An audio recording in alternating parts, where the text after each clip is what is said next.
அது என்ன மாயமோ மந்திரமோ தெரியல, ஒரு போட்டியாளர், அவருடைய நண்பர்கள், அவர் கூட வேலை செய்தவர்கள், அவரோடு அந்த பேரோடு சேர்த்து பேசப்பட்டவர்கள், மக்களால் ரசிக்கப்பட்டவர்கள் இந்த பிக் பாஸ் தமிழ் அவர் போன சீசன்ல இருந்து அதுக்கு வந்த எல்லா சீசன்லையுமே கண்டினியூவா வந்து கொண்டிருக்காங்க.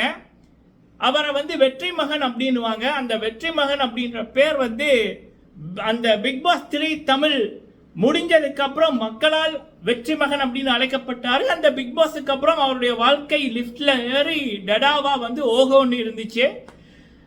அந்த நபருடைய நண்பர்கள் வந்து பிக் பாஸ் தமிழை பொறுத்த வரைக்கும் ஒவ்வொரு சீசனுமே இப்போ வரைக்கும் வந்திருக்காங்க, இனிமேலும் வரப்போக இருக்காங்க அப்படின்ற தகவல் பிக் பாஸ் தமிழோட போட்டியாளர்கள் பற்றிய விவரம்.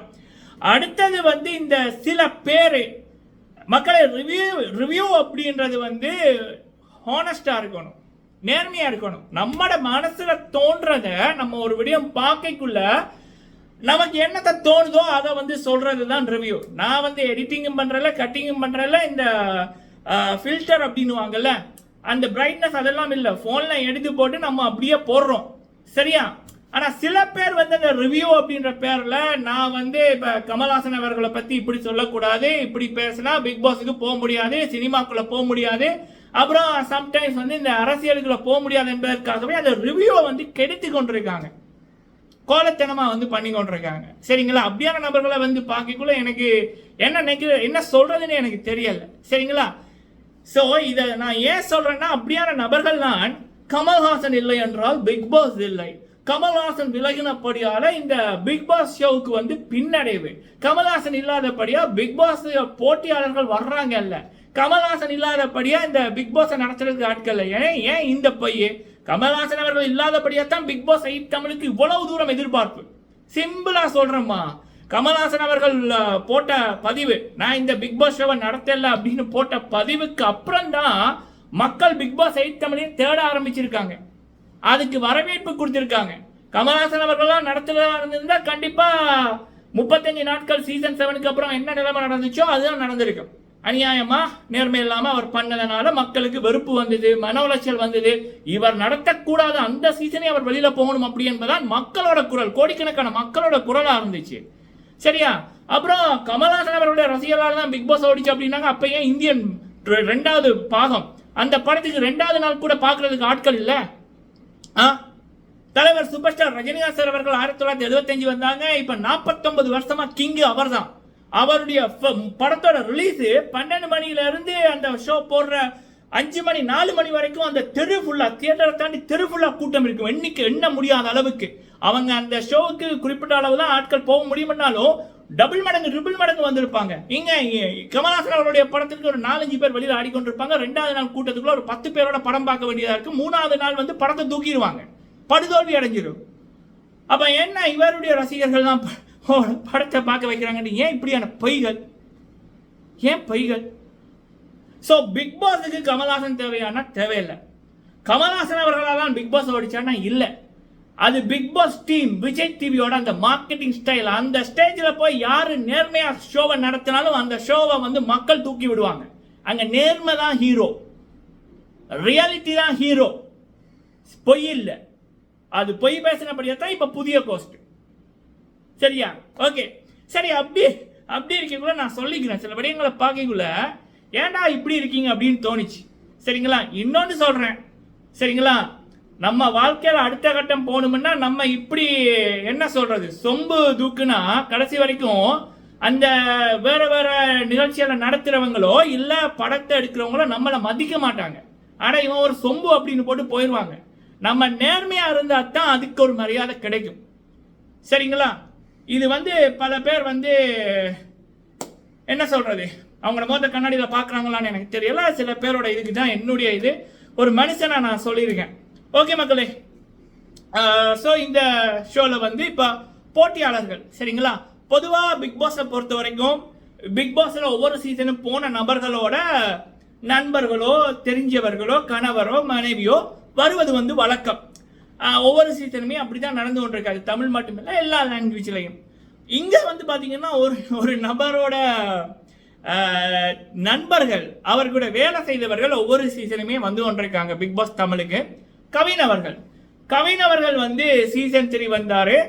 அவருடைய நண்பர் சாண்டி அவர்கள் முதலே தெரியும் அவங்க 2 பேருக்கு. பிக் பாஸுக்குள்ள வந்ததுக்கு அப்புறம் தான் நெருங்கின நண்பர்களானது.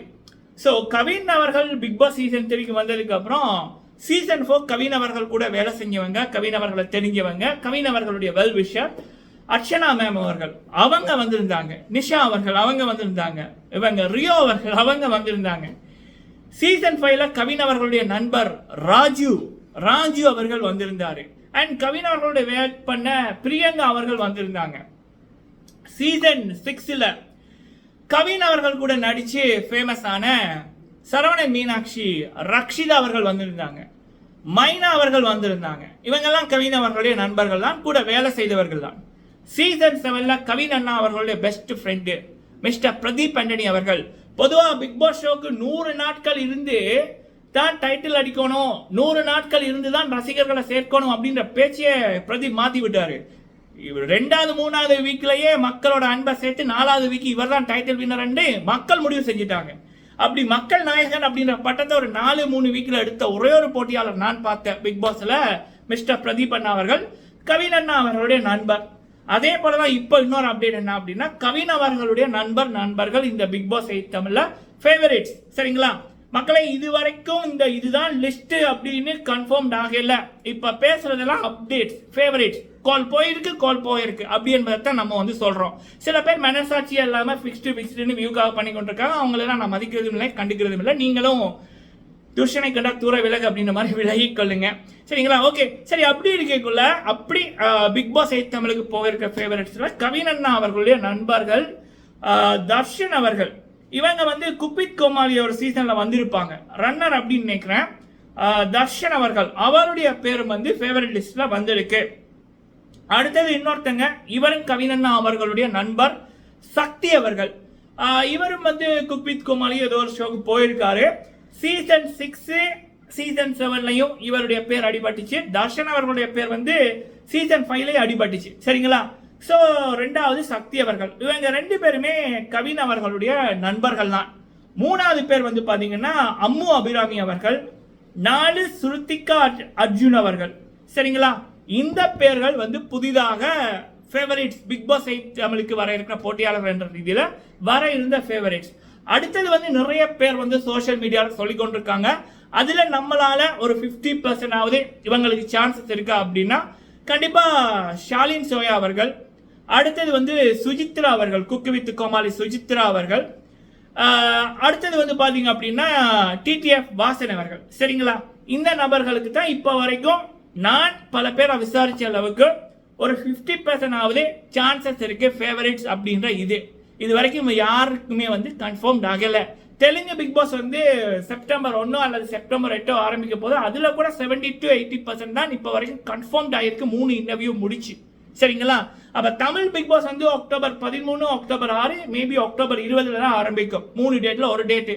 அப்ப இப்ப அடிச்சு விடுறாங்க பாருங்க, மனசாட்சியா இல்லாம. அதெல்லாம் நம்பாதீங்க, அந்த லிஸ்ட் எல்லாம் போய். ஸோ சான்சஸ் அப்படின்னா இப்ப சொன்ன பேர்கள், சில பேர்கள் ஈவினிங் வந்து வேற லிஸ்ட் வந்துச்சுன்னா அதை பத்தியும் வந்து நம்ம வந்து பேசுறோம். சரிங்களா? ஓகே மக்களை, இது பிக் பாஸ் போட்டியாளர்கள் தொடர்பாக நீங்க வந்து பேசுங்க அப்படின்னு நம்மள நம்பி ஒரு 4 வருஷம் பாக்குறவங்க எங்க பார்த்தாலும் பொய்யா இருக்கு, பொய்யா அடிச்சு விட்டு கொண்டிருக்காங்க, வெக்கமே இல்லாம. ஸோ அப்படி இருக்கக்குள்ள நீங்க வந்து இந்த போட்டியாளர்கள்ல இப்ப வர்ற பேர்கள்ல யாரு வர சான்சஸ் இருக்கு அப்படின்னு பேச சொன்னீங்க. உங்களுக்கான ஒரு பதிவு ஒன்று இது. சரிங்களா? ஓகே மக்களை, நீங்க உங்களுடைய கருத்துக்களை சொல்லுங்க. வீடியோ பிடிச்சிருந்தா லைக் பண்ணுங்க. நன்றி.